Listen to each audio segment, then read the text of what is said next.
I am at Cascade Hollow outside of Normandy, Tennessee. I'm going to take a tour of the George Dickel Distillery. Come on along.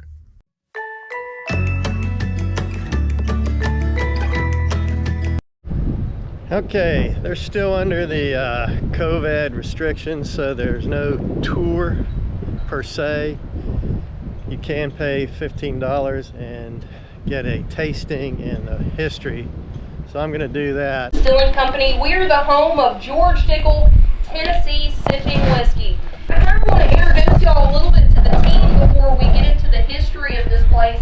We're a very small team across the road. Anybody see the distillery as y'all rolled in? Inside the distillery, we only have 38 employees, and that's everyone, including Deanna that works in the office.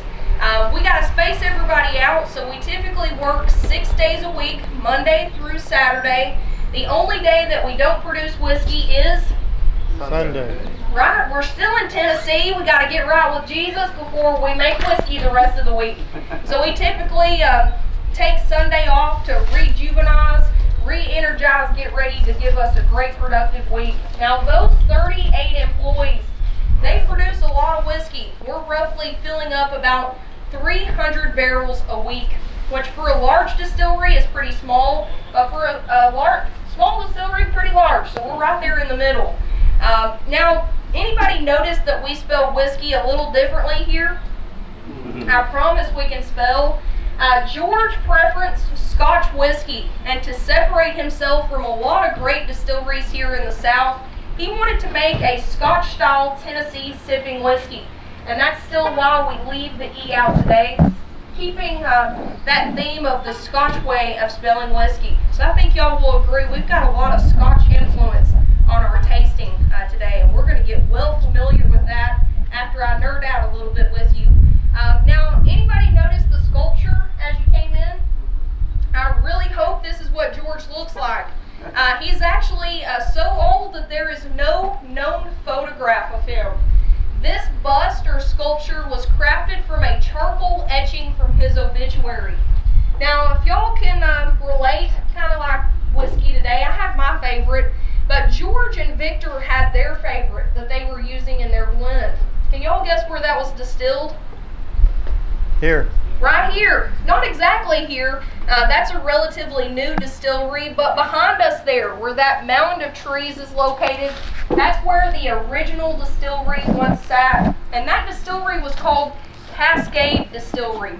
Now, George would establish Cascade Distillery as the second registered distillery in the state of Tennessee back in 1870.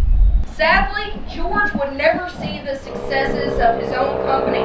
He was 76 years old. Back in the late 1800s, that was a pretty long, fulfilling life. So I tell myself every day after I have my glass of George Dickel, kind of give me my nightcap, I'm sipping from the fountains of youth. So I really hope this whiskey is going to carry us into our 70s as well.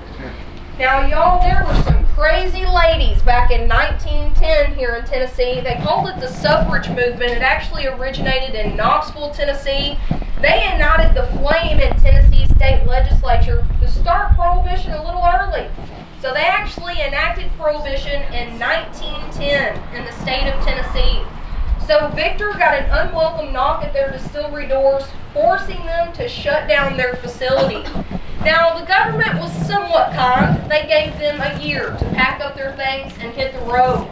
So by 1911, we were looking for an alternative route to create this whiskey. So we ended up in Kentucky to continue making Tennessee whiskey in Kentucky. So we still really tried to keep the quality of the product just as good as it was made here. Now, Stitzel-Weller would turn out to be a great place for us to stay put. They were one of 6 distilleries to gain their medicinal whiskey license. So if you got a cough, ache, pain, common cold, your doctor would write you a prescription for a bottle of our whiskey. And you could cash that in at the pharmacy. Now, after 1933, Prohibition ends, so Stitzel-Weller continued to do marketing for our distillery until 1937. And that's actually the year that we were sold to Shinley Distilling Company out of Kentucky. They wanted to make it their mission to bring the brand back to Tennessee. So they had the perfect guy for the job. His name was Ralph Dukes, and y'all will notice Mr. Dukes' office behind us here. He dedicated his entire career to rebuilding this brand. He would purchase us about 600 acres in which we sit on today, and in 1958 completed the distillery that's across the road. That same year completed the general store that's behind us here, which it didn't have t-shirts, hats, souvenirs.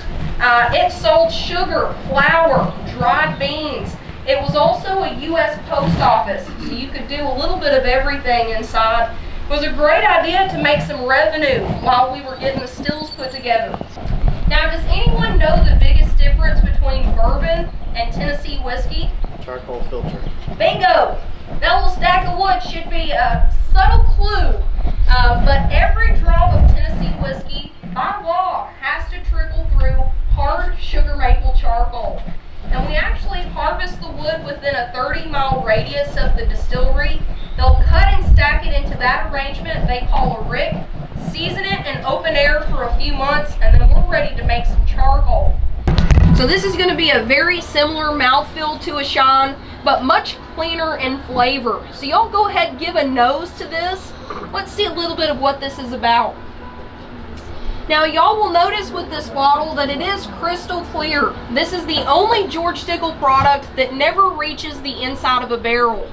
But that charcoal mellowing didn't give us any color, any flavor. It simply filtered out the impurities. So I kind of want y'all to think about a Brita filter, but for your whiskey. It removes fatty oils, amino acids that are naturally occurring in the grain, really just brightening up and bringing down a little bit of that heat that we would typically experience to the finish. Flight tasting was pretty good. You get 4 tastes, and then they brought out another one, which was good. It's $14 with tax. It comes to like $15.37. Wasn't a tour, but there was a great history lesson about George Dickel and how he came about developing this, and then how he died before we really got to see this company take off. But well worth it.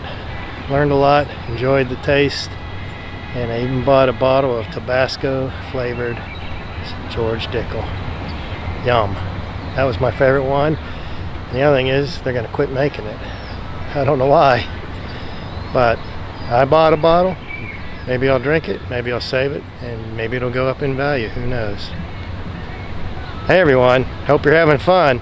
I am, and you should be too.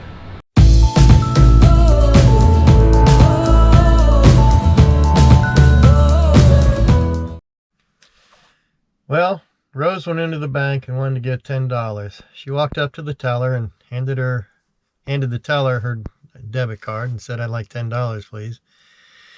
Teller said, "Ma'am, I'm sorry, but we ask that any transactions under $50 be handled by the ATM machine." And he started to hand her card back to her, and she said, "Why?"